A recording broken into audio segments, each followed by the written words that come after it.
நீங்க எல்லாம் சோத்துல உப்பு போட்டு சாப்பிடுறீங்களா?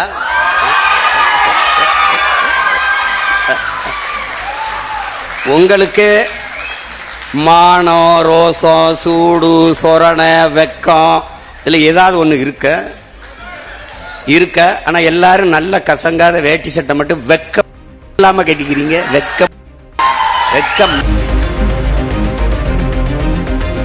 சார். இந்த கச்சத்தீவை மீட்கிறது அதிகாரி 3 தடவை நோ கமெண்ட்ஸ். அமைச்சர் அது இப்ப நம்ம பேச தேவையில்லை, நோ கமெண்ட்ஸ். மக்கள் விரோத ஆட்சியை மக்கள் விரோதம் எது மக்கள் விரோதம்? ஒருத்தர் 2 தொகுதியில் நிக்கிறதாண்டா முதல் மக்கள் விரோதம். கவர்ச்சியால் வந்து விட்டேன் என்று சொல்கிறார்கள். கோவப்படுறாப்ல, தப்பு தானே. அவர் மண்டேலா மாதிரி 27 ஆண்டு சிறையில் இருந்து வந்திருக்காப்ல.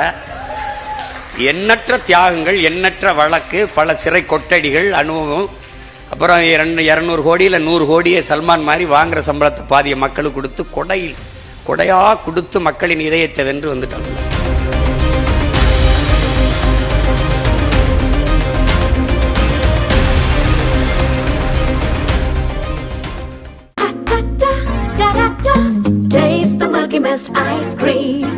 Milky Mist ice creams. ஆச்சி மசாலா. எந்த சமையலும் ருசி தேடும் ரகசியம். 20 ரூபாய். தற்காலிக வெற்றிக்காக சமரசம் செய்து நிரந்தர தோல்வியை தழுவிக்கொண்டவர்கள். நாம் இது இரண்டையும் செய்ய தயாராக இல்லை. ஏனென்றால் படிப்பறிவை விட பட்டறிவு மேலானது என்பதை அறிந்த மகன் நான்.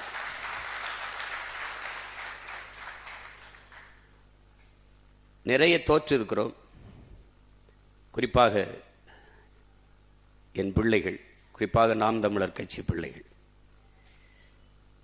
ஆனால் உலக வரலாற்றில் இவ்வளவு தோல்விகளை சந்தித்த ஒரு அரசியல் இயக்கம் இருக்காது, இனி எதுவும் இருக்க போறதும் இல்லை, இருந்ததும் இல்லை. ஆனால் அந்த இயக்கம் கலைந்து போய்விடும், காணாமல் போய்விடும், சிதைந்து போய்விடும். ஒற்றை தோல்விக்கே ஓடி நொறுங்கி போனது கட்சிகள், பல கட்சிகள். இத்தனை முறை தோற்றும் சற்றும் தளராத அப்படியே அதே உறுதியோட ஒரு கட்சி இருக்கிறது என்றால்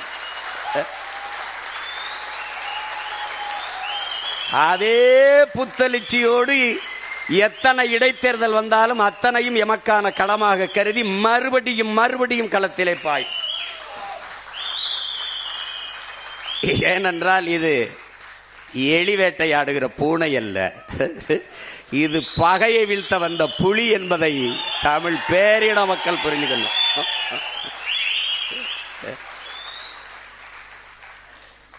நாங்கெல்லாம் ரொம்ப சின்ன வயசுல வந்தோம். தமிழ்நாட்டு அரசியலே ரொம்ப சின்ன வயசுல வந்து கட்சி ஆரம்பிச்சவன் நான் தான். ஆனா 16 வருஷமா போராடிட்டு இருக்கேன். ஒரு கேடு என்னன்னா, நம்ம சொல்றத எடுத்து சொல்றதுக்கு யாருக்கும் மனசு இல்லை. நம்ம வளரக்கூடாதுன்னு நினைக்கிறாங்க. எதற்காக நாங்கள் வெல்லக்கூடாது என்று நீங்கள் நினைக்கிறீர்களோ அதற்காகத்தான் நாங்கள் வென்றே தீர வேண்டும் என்று போராடுவோம். ஏன் நான் வெல்லக்கூடாது என்று நீர் நினைக்கிறீரோ அதற்காகவே நான் வென்றே தீர வேண்டும் என்று களத்திலே நிற்கிறேன். இப்பவும் சொல்லுவேன், எப்பவும் சொல்லுவேன், நீ ஜஸ்ட் டிலே. என்னுடைய வெற்றியை சற்று தள்ளி போடலாம், ஆனால் தடுத்து விட முடியாது. என் கனவு பெரிது. இந்நேரம் அந்த 1 மாதம் என்னுடைய கையில் ஆட்சி இருந்ததுன்னா 1 ரூபாயை தூங்கி இருக்க முடியாது. என்னென்னவோ நடக்குது நாட்டில் இருப்பான். பொம்பளை பிள்ளைய வன்புணர்வு செய்து 10 வயசு பிள்ளைய கொண்டு விட்டான்னா அவங்க அம்மா குடிச்சிருந்தாங்க. டேய், யாரா நீங்கெல்லாம்? அம்மா குடிச்சிருந்தா பிள்ளைய கடத்திட்டு போய் வன்புணர்வு செய்து கொலை செய்யணும்னு சட்டம் இருக்காடா? டேய், அவளே குடிச்சிருந்தாலும் தொடக்கூடாதுடா, அவளே குடிச்சிருந்தாலும் தொடக்கூடாது.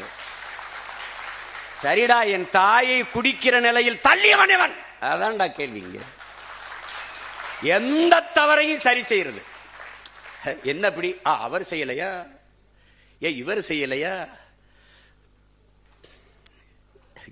இருக்குடா, அவங்களுக்கு இருக்கு. எவ்வளவோ பார்த்துட்டோம், இதை பார்க்க மாட்டோமா? ஒவ்வொன்றையும் பாருங்க, ஒவ்வொரு செயல்களையும் பாருங்க.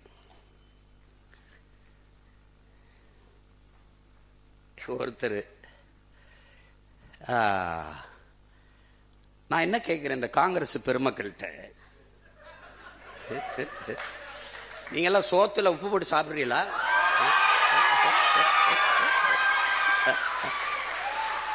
உங்களுக்கு மானம், ரோசம், சூடு, சொரணை, வெக்கம் இதுல ஏதாவது ஒண்ணு இருக்க.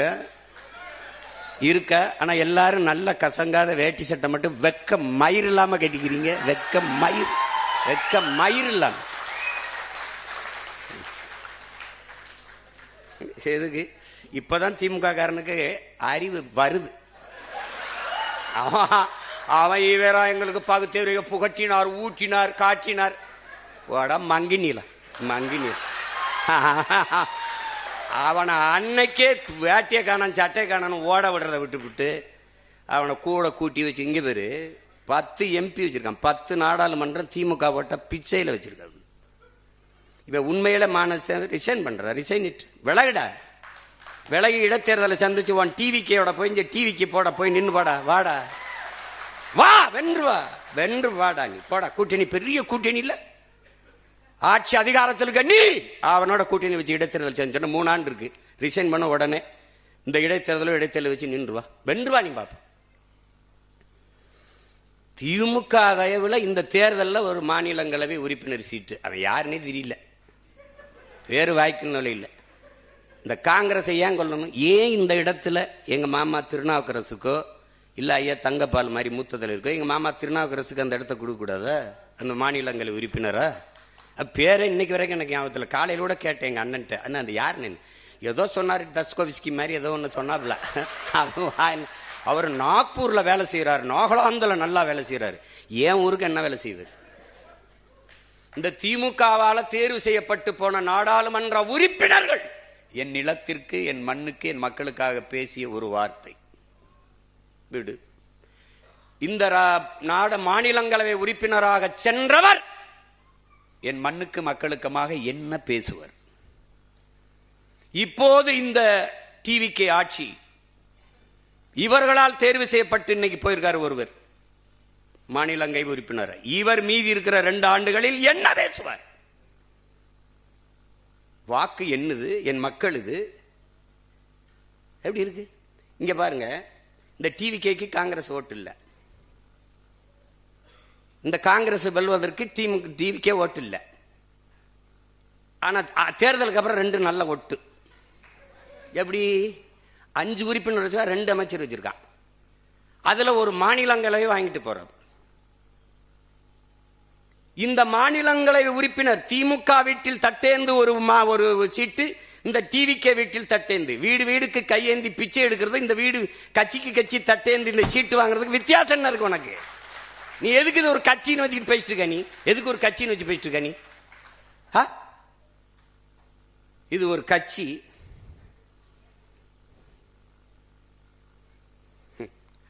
இப்பதான் தெரியும் திமுகவுக்கு. அப்பவே ஒருத்தன் சொன்னானையா, கேட்கலையே. இப்போ போறவர்கள் பதவிக்காக போவார்கள், வேற எதுக்கு? மக்கள் உதவிக்காக போவார்கள். அவ்வளவு மகான்களா, புற மகாத்மாக்களா?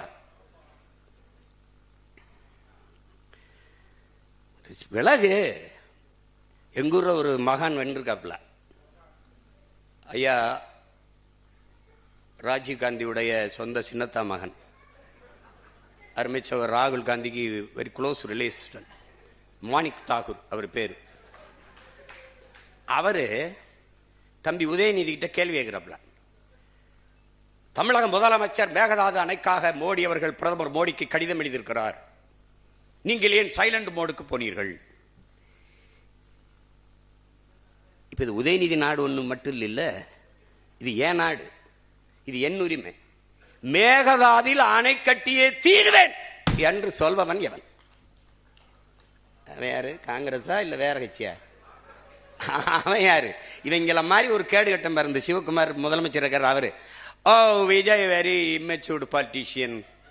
அவன் சொல்லியிருக்கான், இம்மெச்சூடு பாலிட்டிஷியன் அவர் சொல்றார். இம்மெச்சூடு பாலிட்டிஷியன் அது தமிழ்நாடு டிஎன்சி, அதை தமிழ்நாடு காங்கிரஸ் அவரோட கூட்டணி வைக்கும், அகில இந்திய காங்கிரஸ் திமுகவோட தான் இருக்கும்னு. என்னடா கட்சி இது? என்னடா கட்சி? அவர் ஒன்று பேசியிருக்காருல்ல, பேசிட்டு போறாப்ல. தங்கச்சி சோதிமணி ஒரு கட்சி வச்சிருக்கு, இவங்க ஒரு கட்சி வச்சிருக்காங்க, எங்க ஐயா சிதம்பரமா ஒரு மகன் ஒரு கட்சி வச்சிருக்காங்க. இப்ப நான் என்ன சொல்றேன், ஐயா மாணிக் தாகூர் அவர்கிட்ட, என் அருமை சகோதரன்ட்ட, என் உடன் பிறந்தார்கிட்ட கேட்கிறேன். உங்களுடைய தன்மானத்தை, உங்களுடைய கட்சியின் மீது இருக்கிற பற்றை நான் மதிக்கிறேன். ஆனால் நீங்க திமுக வாக்குல தான் வென்றிருக்கிறீங்க. நீங்க ஒரு 2000 வாக்கு வித்தியாசத்தில் தம்பி விஜய் பிரபாகரனை வீழ்த்திருக்கீங்க. அதெல்லாம் நான் வெற்றியாவே கருதல, போனா போதுன்னு விட்டாங்க. இப்ப நீங்க இந்த பதவி விலகுங்க, விலகிட்டு திமுகவை கடுமையா சாடுங்க, டிவிக்கு கூட்டணியில வந்து நில்லுங்க, போட்டி விட்டு வெல்லுங்க, என்ன வேணாலும் பேசுங்க. என் வீட்டு சோத்தை தின்னுட்டு உடம்ப வளர்த்துக்கிட்டு என்னை எதிர்த்து பேசுறதெல்லாம் எவ்வளவு அநாகரிகம். நீ திமுக காரன் ஓட்டுல வென்றுட்டு பூத்து வாக்கக முகவர் போட வக்கு இருக்கா உனக்கு? ஒரு தொகுதியில தனியா நின்று எந்த இடத்துல கட்டுத்தொகை வாங்குவியா? வாங்குவியா நீ? நான் தோத்தாலும் 4 விழுக்காடு வச்சிருக்கேன், நீ வென்றா கூட வராத அவ்வளவு. என்ன உனக்கு? அது ஒரு கட்சி. இவர் வாயை திறந்தா மன்னராட்சி வாரிசு அரசியல். மன்னராட்சி வாரிசு அரசியலின் ஆட்சின்னு இருக்குல்ல, தோற்றுவா இருக்குல்ல, மூலம் இருக்குல்ல, அவர் உன் பக்கத்துல தான் இருக்காப்ல. யாரு? நம்ம ஐயா ராகுல் காந்தி. ராகுல் காந்தி இருக்காரு, அவர் என்ன புதிதா ஏழை எளிய மகன் கட்சி ஆரம்பிச்சிருக்காப்லையா? எவ்வளவு வசதியா பாருங்க. இது மன்னராட்சி, ஆம், இது வாரிசு அரசியல் சரிதான்.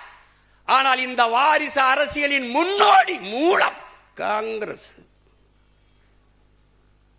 காங்கிரஸ் தேர்தல் முடியும் முதல் நாள் ஓட்டு போறதுக்கு முதல் நாள் பேசுறாப்ல, தேர்தலுக்கு பிறகு ஸ்டாலின் அவர்கள் போய் மோடி அமித்ஷா காலிலே விழுவார் அப்படின்னு. 2 வாரத்தில் இவர் போய் விழுகிறாப்ல.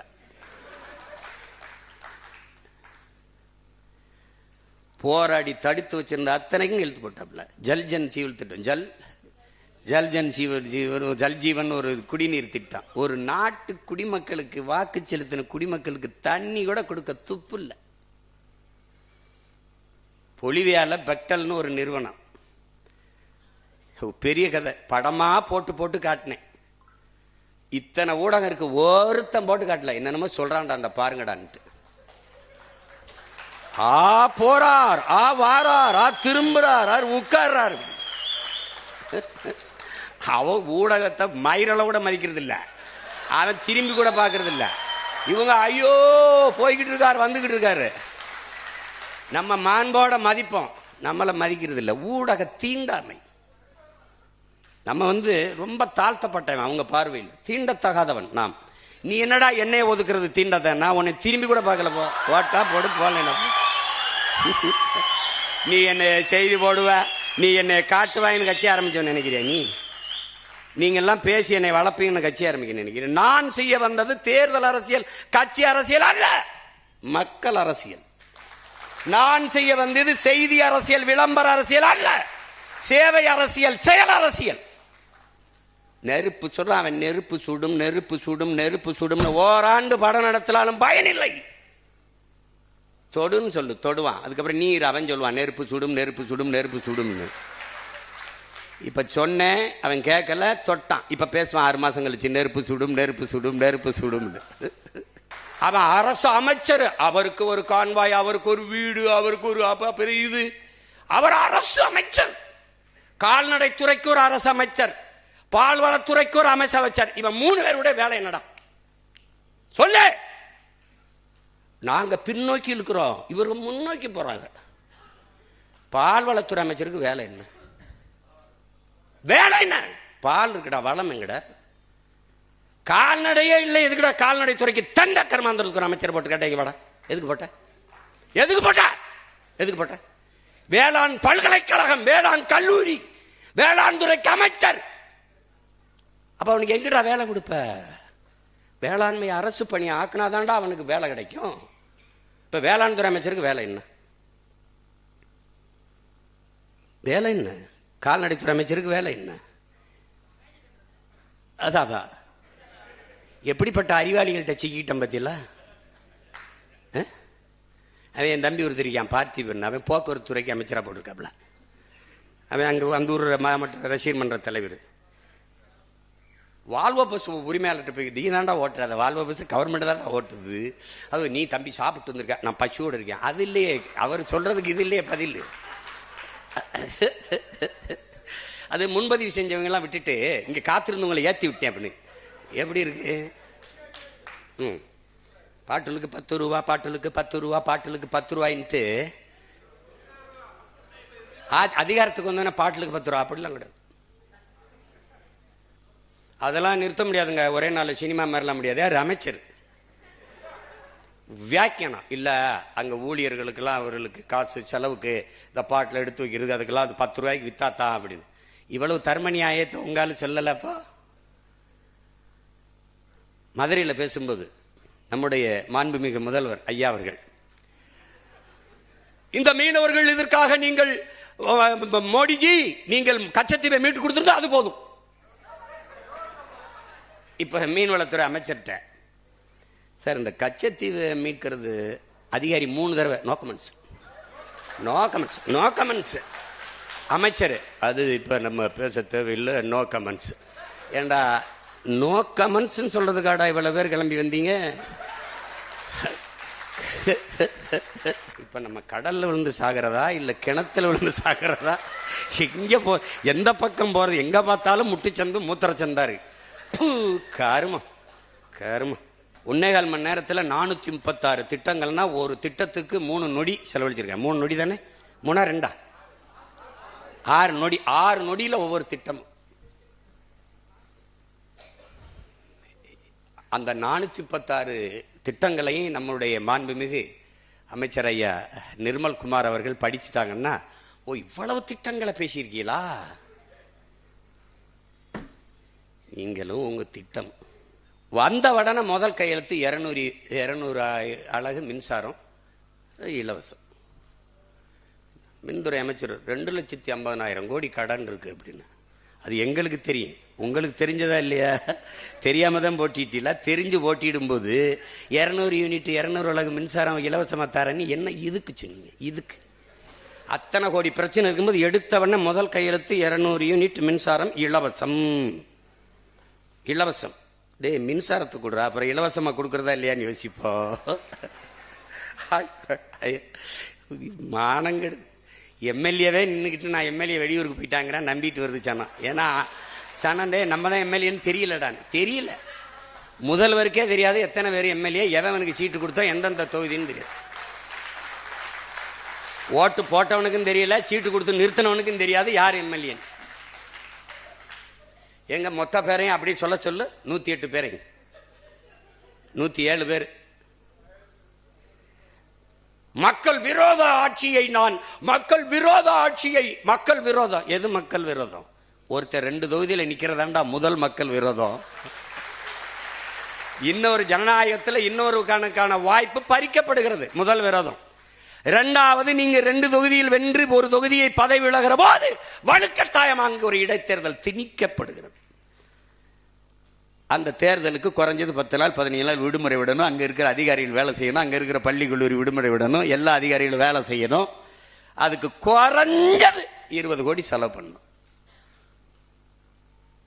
நீங்க விலகுனதோட இல்லாம பல பேரை விலக சொல்லி வேற சேர்த்துட்டிய. ஏன்னா நீங்க தூய சக்தி இல்ல. நீங்க அது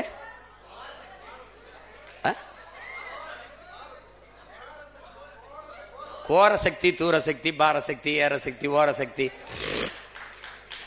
எங்க ஊர்ல வருவாங்க குடுகுடுப்புக்கு, நல்ல காலம் பிறகு அடிச்சுக்கிட்டு ஏதோ ஒண்ணு. அதுல கடைசி இதை மறந்துட்டாப்ல, தூந்து போன சக்தி கண்டுபிடிச்சிட்டாப்ல. இதை நான் கவர்ச்சியால் வந்து விட்டேன் என்று சொல்கிறார்கள். கோவப்படுறாப்ல. அது தப்பு தானே. அவர் மண்டேலா மாதிரி 27 ஆண்டு சிறையில் இருந்து வந்திருக்காப்ல. எண்ணற்ற தியாகங்கள், எண்ணற்ற வழக்கு, பல சிறை கொட்டடிகள், அனுபவம். அப்புறம் 200 கோடியில் 100 கோடியை சல்மான் மாதிரி வாங்குற சம்பளத்தை பாதிய மக்களுக்கு கொடுத்து கொடையா கொடுத்து மக்களின் இதயத்தை வென்று வந்துட்டாப்புல. சினிமா டு சிஎம் எளிதா டிரான்ஸ்ஃபர் ஆயிட்டு இல்லை, அதனால உங்களுக்கு தெரியல, கோவம் வருது வேற. சரி, என்னதான் தகுதி சொல்லுங்களேன் சிஎம் சார். சிஎம் சார், நீங்க உங்களை மக்கள் தேர்வு செஞ்சதுக்கு ஒரே ஒரு காரணம் சொல்லுங்க. ஒரே ஒரு காரணம் சொல்லு. ஒரே ஒரு காரணம். நீ ஒரே ஒரு காரணம். நீ வேணா உங்க ஆளுகளை சொல்லுச்சு. ஒரே ஒரு காரணம் சொல்லு. சினிமாவில் நடிச்சது தகுதி 69 படத்துல ஒரு படம் நல்ல படம். இந்த சனா ஒரு படம் கூட நல்ல படம் தராதவன் நல்லாட்சி தருவன் நம்புது பாரு. ரஜினிகாந்த் அவர்களுக்காவது என்ன ஒரு 50 படமாவது இருக்கு. அண்ணன் கமலஹாசனுக்கு 100 படமாவது நல்ல படம். எம்ஜிஆருக்குன்னா 200-300 பாட்டு இருக்கு. ஒழுக்கம் நிறைந்த தாயை போற்றுவது, மனைவி பெண்களை மதிப்பது, பாடல் இருக்கு. மது குடிக்க மாட்டார், சிகரெட் குடிக்க மாட்டார். நீ தம் அடிக்கிற அழகை பார்த்து தனலட்சுமி இரும்பிச்சுன்னு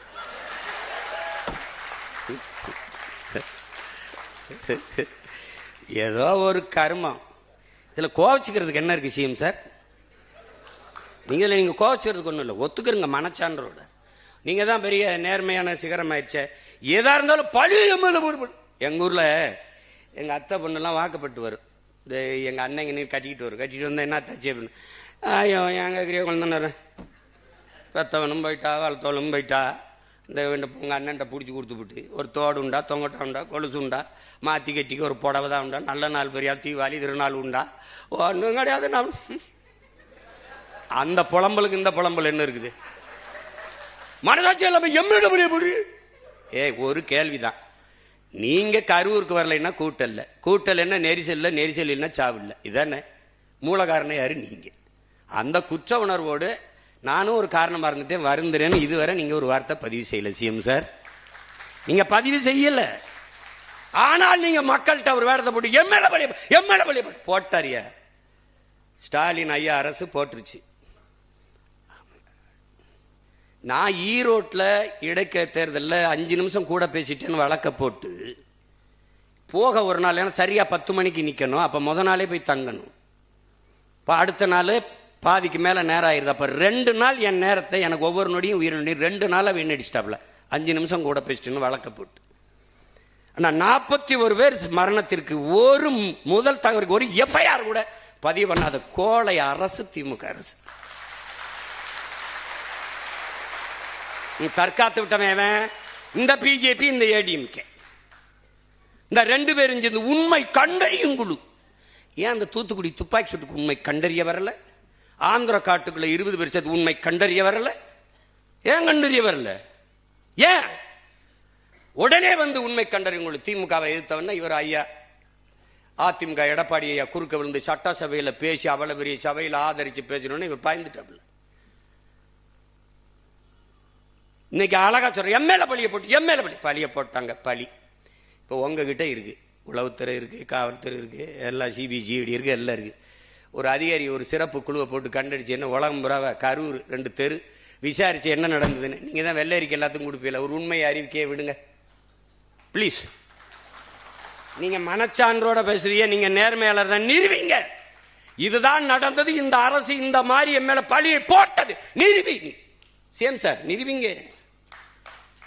இப்போ தெருவுக்கு தெரு கஞ்சா, வீதி வீதி கஞ்சா, அப்படி போத பொருள் எல்லாம் கொண்டாந்து விட்டு இப்ப இன்னைக்கு எம்எல்ஏ பழிய போடுறாங்க. ஏய், தெருவுக்கு தெரு கஞ்சா விற்கணும் தெரிஞ்சுதானே நான் வந்து போதை ஒழிக்கிறேன்னு சொல்லிட்டு வந்தியே. நான் ரொம்ப நாள்லாம் கேட்கலையே. முதல்வன் படம் மாதிரி காலையில் 5 மணி சாயந்தரம் 5 மணி போதை எங்கேயாவது வித்தான்னா சொல்லு கூட எனக்கு. இவங்க எப்படிப்பட்ட ஆளுக பாரு. கஞ்சா இங்க விக்குது, கொக்கைன்னு இங்க விக்குது, மெத்தப்பட்டமன் இங்க விக்குது, ஆபின் இங்க விக்குது. யாருக்கு தெரியுது? வாங்கி பயன்படுத்துறவனுக்கு. இந்த இடத்துல கஞ்சா கிடைக்குது, இந்த இடத்துல கொக்கைன் கிடைக்குது, இந்த இடத்துல அபின் கிடைக்குது, இந்த இடத்துல கிடைக்குதுன்னு தெரியுது. யாருக்கு? வாங்கி குடிக்கிறவனுக்கு, பயன்படுத்துறவனுக்கு. ஆனா போலீஸுக்கு தெரியல. எப்படிப்பட்ட போலீஸ்? என் தம்பி லாரி உரிமையாளர்கள் அந்த மண் விற்கிறாங்கல்ல, மண் சவுடு மண்ணில் அதில் முறையோட ஆற்ற விடுவான். என் தம்பிட்டு வந்து சின்னவன்ட்ட போய், அண்ணே அண்ணனுக்கு சொல்லுங்கண்ணே, முன்னெல்லாம் ஒரு லாரிக்கு 1000 ரூபா வாங்கிட்டு இருந்தாங்கண்ணே, இப்போ 2000 அடம் முடிக்கிறாங்கண்ணே, நாங்கள்லாம் எங்கேனே போகிறது அப்படின்னு. அண்ணன்ட்ட சொல்லுங்கண்ணே, டே இருடா ஒரு 6 மாதம் நானே நான் வந்து மௌன விரதம்டான்னு இருக்கேன். நீங்கள் களத்துக்கு வரும்போது என்னை சமாளிங்க பார்ப்போம், எப்படி சமாளிக்கிறீங்கன்னு பார்க்குறேன். நீ காட்டு பள்ளியில் நீ கட்டு பார்ப்போம், நீ தண்ணீரை வித்துறா பார்ப்போம், நீ ஜல்ஜனாது கிழிஜனாது கொண்டாந்து வித்துரு பார்ப்போம். சொந்த குடிகளுக்கு தண்ணீரை ஊற்றி முடியல, ஒருத்தன் வந்து ஒரு முதலாளிகிட்ட கொடுத்து அவன் தண்ணீரை விற்கிறான், அவன் தண்ணீரை கொடுப்பானா எனக்கு? உனக்கு அதை விட என்ன வேலை? அதை விட என்ன வேலை? என்ன வேலை? அவன்கிட்ட கொடுத்தா அவன் சொல்றதான், அவன் கொடுக்கறதான் தண்ணி, அவன் விதிக்கிறதான். ஒரு நாடு அறிவை வளர்க்கும் கல்வி வியாபாரம், உயிரை காக்கும் மருத்துவம் வியாபாரம், உலக உயிர்களின் உயிர் தண்ணீர், உயிர் தேவையா இருக்கிற தண்ணீர் வியாபாரம், எல்லாம் வியாபாரம். போக்குவரத்து வியாபாரம், மின்சார உற்பத்தி. பாருங்க, மின் உற்பத்திக்கு என்ன ஒன்று ஒரு தற்சார்புக்கு ஏதாவது வருதா பாருங்க, யோசிக்கிறாங்க பாருங்க. பிரைவேட் எதை என்ன நீங்கள் என்ன போடுவீங்க? சோலார் மின் பூங்காமா, எவ்வளவு இடம்? எல்லாம் தொழில்துறைக்கு வாங்க, முதலீட்டாளர்கள் இன்வெஸ்ட் பண்ண வாங்க. நாங்கள் வந்து ஒற்றைச்சாளர முறையில் சிங்கிள் விண்டோல திறங்க திறங்க. எங்கே நடுவாய்? எங்கே தொழிற்சாலையை வைப்பாய்? எங்கே வைப்பாய்? அது என் நிலத்துல தொட்டுறா பாக்குறேன். நீ நல்ல தால் போறதும் தொட்டுறா பாப்பேன் என் நிலத்துல. எனக்கு ஒரு வேலையும் கிடையாது. நான் இந்த தேர்தல் வெற்றி தோல்விக்கு அப்பாற்பட்டவங்க நாங்க. எனக்கு அதை பத்தி கவலையே கிடையாது. போட்டா போடு, போலைன்னா போடு. இன்னைக்கு இல்லை நாளைக்கு இல்லை தான் சொல்லுவேன். போட்டா போடு, போலைன்னா போ. எனக்கு ஒன்றும் இழப்பு கிடையாது. எங்கே உள்ளது நடுவ? சிப்காடு தொழிற்சாலை, ஒரு தொழிற்சாலையும் நீ நட முடியாது, வைக்க முடியாது. இருக்கிறதே நான் மூடிட்டு தான் போவேன். பெருந்துறையில 26 கிலோமீட்டர் தண்ணீர் எடுத்து குடிக்காத தண்ணீர்ல யுரேனியம் கலந்துருச்சு. அதை குடித்தால் தாய்ப்பால் நஞ்சாயிரும். இதுதான் பீகார்ல நடக்குது. அவன் தேர்தலுக்கு முன்பு சொல்லல, தேர்தலுக்கு பிறகு 10 மாவட்டத்தில் தண்ணீரில் யுரேனியம் கலந்திருக்கு, எடுத்து குடிக்காத தாய்ப்பால் நஞ்சு கலந்து பிறக்கிற குழந்தை குறையோடு பிறக்குதுன்னு சொல்றான். அவன் நல்லது என்ன தேர்தலுக்கு முன்னாடி சொல்லியிருக்கணும். இது எவ்வளவு பெரிய ஐக்கியத்தனம்! இவன் எதுக்காக 12 நாள்ல பதவி விலகினான்? ரெட்டலையில வென்றவன், வெக்கம் இல்லாம எதற்காக விலகினா? எதற்கு? அல்ல ஒருத்தர் சொராப்லா, ஐயா எசக்கி சுப்பையாங்கிற காந்தி நேரடி வாரிசு, அவர் சொராப்ல, அது வந்து நம்ம ஆளுங்கட்சியோட இருந்தாதான் மக்களுக்கு ஏதாவது நல்லது செய்ய முடியும்னு. எவ்வளவு பெரிய ஜனநாயகவாதிகள்! அப்படின்னா எதிர்கட்சியே இருக்கக்கூடாது இல்லையா? ஆளுங்கட்சியில இருந்தாதான் அவர் தொகுதி நிதி தருவார், மக்களுக்கு நல்லது செய்ய முடியும். இது என்ன? இது ஜனநாயகமா அல்லது சர்வாதிகாரமா, கொடுங்கோன்மையா? இது எப்படி? எப்படி? அறநிலைத்துறை அமைச்சர் ஒருத்தர் இருக்கார்ல, ஒரு தம்பி, அவர் பேசுறாரு திருச்சியில், ஒரு வரலாற்று பெரும் முழக்கத்தை இருக்கிறார். எதிர்கட்சியே இல்லாத சட்டசபை அமைப்பான். உன்னை தாண்டா தேடிட்டு இருக்கேன் நான், உன்னை தாண்டா தேடிட்டு இருக்கேன். டேய், எவ்வளவு பெரிய ஜனநாயகவாதிடா! இதுல நம்மால இன்னும் கொஞ்சம் என்னைய சப்போர்ட் பண்ணிருக்கலாம். அடப்பாவி, இதுவே அதிகம்டா. டேய், இவரு நம்மால ஏறி இன்னும் கொஞ்சம் என்னைய சப்போர்ட் பண்ணிருக்கலாம்.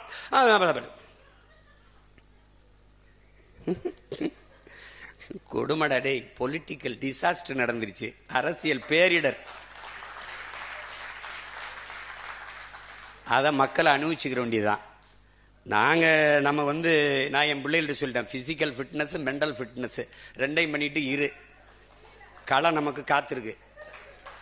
எனக்கு கற்பிச்சவன் சொன்னான், எனக்கு என் தலைவன் எங்களுக்கு கற்பிச்சான். என்ன கற்பிச்சான்? நாம் களத்தை இழக்கலாம், காலத்தையும் இழக்கலாம், பழத்தை இழந்து விடக்கூடாது. அதுக்கு சான்றவரே தான். அனுராதபுரத்தை அடிச்சு பிடிச்சிட்டான், ஆணையரவை அடிச்சு பிடிச்சிட்டான். ஆணையரை பிடிச்ச பிறகு அப்புறம் போயிடுச்சு களம். ஒரு கால் இருக்கு அண்ணன், உங்களுக்கு தெரியும் நம்ம அண்ணன் பால்ராஜ். ஒரு கால் தான் கட்டக்கால். இன்னைக்கு அந்த போர் காட்சியில் எடுத்து இந்த கால் இந்த பிறகு இப்படி இருக்கும், இப்படி எடுத்து வைப்பாப்ல. சகதிக்கில் கட்டக்கால் மடிச்சுன்னா வராதுல்ல, அப்படி தூக்கி வச்சு போவாப்ல. வாக்கியோட பேசிக்கிட்டு அடிச்சு பிடிச்சிட்டாரு. அப்ப என்ன சொல்ற? அதுல என்ன தெரியுதுன்னா, களத்தை இழந்தோம், காலத்தை இழந்தோம், ஆனா பலத்தை இழக்கல. திருப்பி அடிச்சு பிடிச்சிட்டாப்ல. அதான் நமக்கு கற்றுக் கொடுத்தது. நீ தயாராயிரு, நமக்கான களம் நம்ம தயார் செய்ய வேண்டியதில்லை, அவர் தயார் செஞ்சு தருவாப்ல.